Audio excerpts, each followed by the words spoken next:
सुजस आवाज राजस्थान, एक आवाज जो हमेशा आपके साथ, जन जन के साथ हाजिर है। ताज़ा तरीन पेशकश। नमस्कार, आप सुन रहे हैं सुजस आवाज पॉडकास्ट। दिन भर की अहम खबरें लेकर मैं हूं आपके साथ अश्विनी। सबसे पहले नजर आज की सुर्खियों पर। डूंगरपुर में आयोजित हुआ राज्य स्तरीय जनजातीय गौरव दिवस समारोह। मुख्यमंत्री ने कहा, भगवान बिरसा मुंडा जी का जीवन हम सभी के लिए प्रेरणा स्रोत। मुख्यमंत्री के नेतृत्व में प्रदेश के मधुमक्खी पालकों का हुआ आर्थिक सशक्तिकरण। देश के कुल शहद उत्पादन में 9% योगदान के साथ राजस्थान शीर्ष 5 राज्यों में हुआ शामिल। राजस्थान में विशेष पुनरीक्षण 2026 की रफ्तार हुई तेज। 11 दिनों में बांटे 97% गणना प्रपत्र। 5 करोड़ 30 लाख मतदाताओं तक पहुंचे बीएलओ। और अब खबरें विस्तार से। भगवान बिरसा मुंडा की 150वीं जयंती के अवसर पर डूंगरपुर में राज्य स्तरीय जनजातीय गौरव दिवस समारोह का भव्य आयोजन किया गया। कार्यक्रम में शिरकत करते हुए मुख्यमंत्री श्री भजनलाल शर्मा ने भगवान बिरसा मुंडा के जीवन, प्रेरणा और उनके संघर्षों को याद करते हुए उनके योगदान को नमन किया। उन्होंने कहा कि जनजातीय गौरव दिवस का उद्देश्य भगवान बिरसा मुंडा के त्याग, नेतृत्व और स्वाभिमान की भावना को नई पीढ़ी तक पहुँचाना है। उनकी विचारधारा आज भी समाज को आत्मनिर्भरता, संघर्ष और एकता की प्रेरणा देती है। कार्यक्रम में मुख्यमंत्री ने जनजातीय क्षेत्रों के सर्वांगीण विकास के लिए सरकार द्वारा किए जा रहे प्रयासों के बारे में भी जानकारी दी। इस दौरान मुख्यमंत्री श्री शर्मा ने वर्चुअल माध्यम से प्रधानमंत्री श्री नरेंद्र मोदी का संबोधन भी सुना। अपने संबोधन में प्रधानमंत्री ने कहा कि पूरा देश मातृभूमि के गौरव की रक्षा में देश के महान स्वतंत्रता सेनानी भगवान बिरसा मुंडा जी के अद्वितीय योगदान को श्रद्धापूर्वक स्मरण कर रहा है। 2021 में हमने भगवान बिरसा मुंडा की जयंती को जनजातीय गौरव दिवस के रूप में मनाने की शुरुआत की थी। जनजातीय गौरव हजारों वर्षों से हमारे भारत की चेतना का अभिन्न हिस्सा रहा है। जब जब देश के सम्मान, स्वाभिमान और स्वराज की बात आई तो हमारा आदिवासी समाज सबसे आगे खड़ा हुआ। हमारा स्वतंत्रता संग्राम इसका सबसे बड़ा उदाहरण है। आदिवासी समाज से निकले कितने ही नायक नायिकाओं ने आजादी की मशाल को आगे बढ़ाया। आज हम सभी मां भारती के महान सपूत, आदिवासी समाज के गौरव, हमारे प्रेरणा स्रोत धरती आबा भगवान बिरसा मुंडा जी की 150वीं जयंती के इस ऐतिहासिक अवसर पर हम सभी एकत्रित हुए हैं। मैं डूंगरपुर की इस पवित्र भूमि से भगवान बिरसा मुंडा जी को कोट कोट नमन करता हूं और उन्हें श्रद्धा सुमन अर्पित करता हूं और आप सभी को इस गौरवशाली अवसर पर हार्दिक शुभकामनाएं देता हूं। भगवान बिरसा मुंडा केवल एक स्वतंत्रता सेना ही नहीं, एक महान समाज सुधारक भी थे।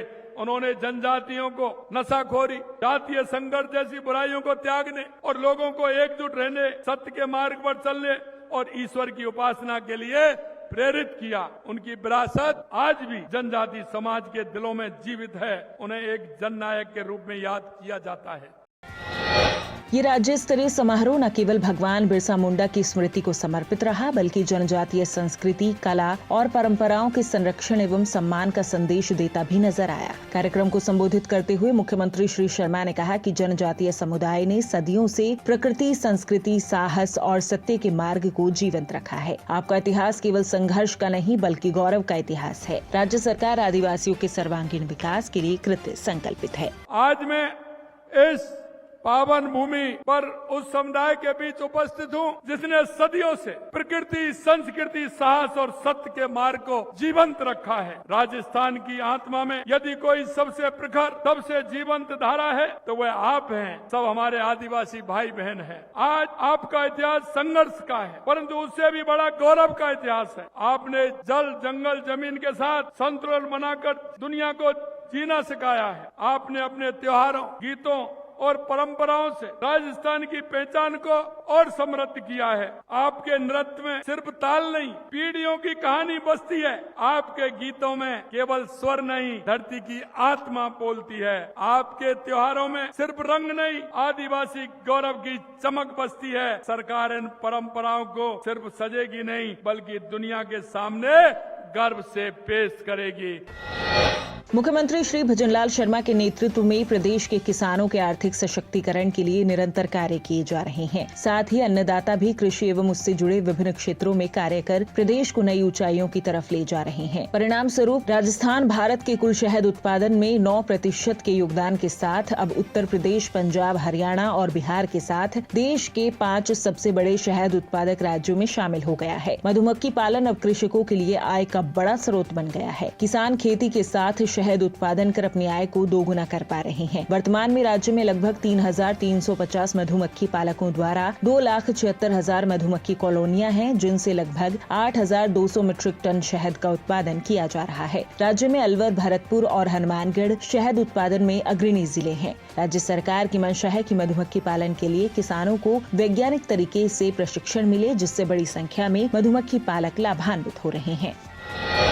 राजस्थान में मतदाता सूची के विशेष गहन पुनरीक्षण कार्यक्रम 2026 के तहत 11 दिनों में बूथ लेवल अधिकारियों ने घर घर पहुंचकर करीब 5 करोड़ 30 लाख मतदाताओं को गणना प्रपत्र उपलब्ध कराए हैं। अब तक 97% मतदाताओं तक प्रपत्र पहुंच चुके हैं। जिलेवार बात करें तो बूंदी 99% के साथ सबसे आगे है। धौलपुर, राजसमंद एवं झालावाड़ दूसरे, तीसरे और चौथे स्थान पर है। 9 जिले 99% से अधिक वितरण के साथ बेहतरीन प्रदर्शन कर रहे हैं। मुख्य निर्वाचन अधिकारी श्री नवीन महाजन ने बताया कि भरे हुए प्रपत्रों को डिजिटल स्वरूप में दर्ज करने की प्रक्रिया भी लगातार तेज हो रही है। अब तक 61 लाख गणना फॉर्म ECINET पर अपलोड किए जा चुके हैं। डिजिटाइजेशन में बाड़मेर, भरतपुर, धौलपुर और चित्तौड़गढ़ आगे है, जबकि 12, झुंझुनू, सीकर, कोटा में गति धीमी बनी हुई है। उन्होंने सभी जिला निर्वाचन अधिकारियों को डिजिटाइजेशन के कार्य को तेजी देने के विशेष निर्देश दिए हैं।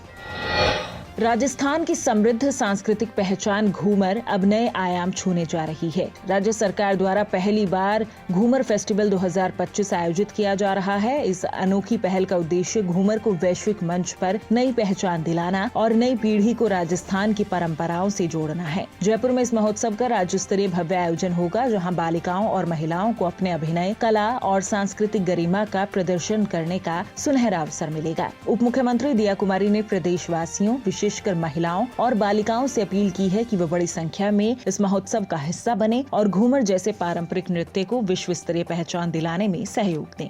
राजस्थान में पर्यटन और हमारे कला संस्कृति विभाग द्वारा घूमर महोत्सव का आयोजन हो रहा है। ऐतिहासिक है क्योंकि इसे राज्य के 7 संभाग मुख्यालयों जयपुर, जोधपुर, बीकानेर, अजमेर, उदयपुर, कोटा और भरतपुर में एक ही दिन, एक ही समय पर हर भव्य रूप से आयोजित किया जाएगा। रजिस्ट्रेशन 11 तारीख से आरंभ हो चुका है। राज्य स्तरीय मुख्य आयोजित विद्यानगर स्टेडियम, जयपुर की फुटबॉल ग्राउंड पर बुधवार 19 नवंबर को दोपहर 3 बजे से शाम 6:30 बजे तक आयोजित होगा।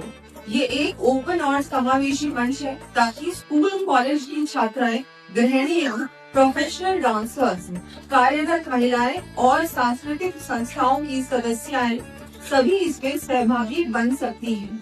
प्रतिभागी राजस्थान पर्यटन विभाग की वेबसाइट घूमर.rajasthan.government.in पर निःशुल्क पंजीकरण कर सकते हैं। ये ऑनलाइन रजिस्ट्रेशन शुरू हो चुका है और इसमें रजिस्टर कोई भी महिला कर सकती है। नई दिल्ली के प्रगति मैदान में शुरू हुए 14 दिवसीय भारतीय अंतर्राष्ट्रीय व्यापार मेले में राजस्थान पार्टनर स्टेट है। राजस्थान मंडप को एक भारत श्रेष्ठ भारत की थीम पर तैयार किया गया है, जिसका उद्घाटन शुक्रवार को राजस्थान के प्रमुख सचिव उद्योग एवं अध्यक्ष प्रबंध निदेशक राजसिको श्री आलोक गुप्ता ने किया। श्री गुप्ता ने राजस्थान मंडप के सभी स्टॉल का अवलोकन कर राजस्थानी कलाकारों और हुनरबंद कारीगरों का उत्साह बढ़ाया। उन्होंने कहा कि इस वर्ष मेले में राजस्थान के पारंपरिक व्यंजन और हस्तशिल्प उत्पादों के स्टॉल भी लगाए गए हैं। एक भारत श्रेष्ठ भारत की भावना को समर्पित राजस्थान मंडप में राजस्थान और असम का एकीकरण एक प्रमुख आकर्षण है। राजस्थान सरकार की इस पहल से राज्य के कारीगरों, शिल्पकारों, उद्यमियों और निवेशकों को राष्ट्रीय एवं अंतर्राष्ट्रीय स्तर पर अपनी पहचान मजबूत करने का अवसर प्रदान होगा। सुजिस आवाज पॉडकास्ट में आज के लिए इतना ही। फिर होगी आपसे मुलाकात, तब तक के लिए नमस्कार।